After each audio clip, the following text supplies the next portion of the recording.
afternoon from the Tennessean newsroom. I'm Duane Gang, and it's our weekly look at politics in Tennessee. I'm joined by our State House reporter, Chaz Sisk, and we're going to kind of go over really quickly a few things that are coming up on the agenda for the state legislature this week. Of course, we've talked a lot in the past on these shows about the guns and trunk legislation. There's some developments on that this week. Wine and grocery stores, another important effort that's underway here in Tennessee. There's going to be a hearing on that today. And of course, there's also some efforts underway to, take away some Civil War monuments on public property to Nathan Bedford Forest. I might not have all that straight, but Chaz, give us a quick rundown on a few things that we have going on in the legislature this week. Let's start with guns and trunks. There's going to be a vote in the House this week? Right, yeah, that's on the agenda for Thursday. There's scheduled to be a vote on the guns and trunks legislation. That's going to be the last hurdle that it needs before heading to the governor, presumably.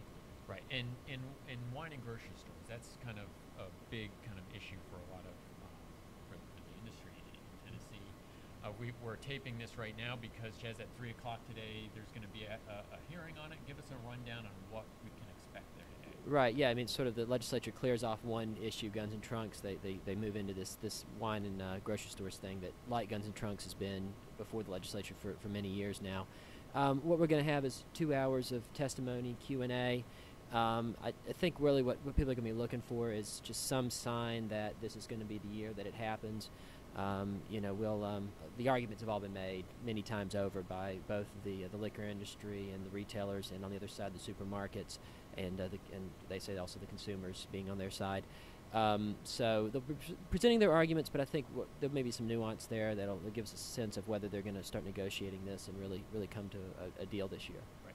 And maybe I just didn't have my facts straight. What's the deal with the Civil War monument? Right. Yeah. Sorry about that. There has been some controversy in Memphis and in Middle Tennessee in the past about Civil War memorials around the state. There's a bill that's scheduled for a vote in the House this afternoon that would make it much more difficult, probably to the point of impossible, of renaming or moving war memorials of any kind. And it's meant to put an end to these recurring controversies. So I had a little reversed. Right, exactly. So, the legislation is meant to really kind of put an end to a controversy that's going on now in Memphis as a result of this legislation being filed, which is they've renamed 3 city parks there, including one that was named after Nathan Bedford Forest.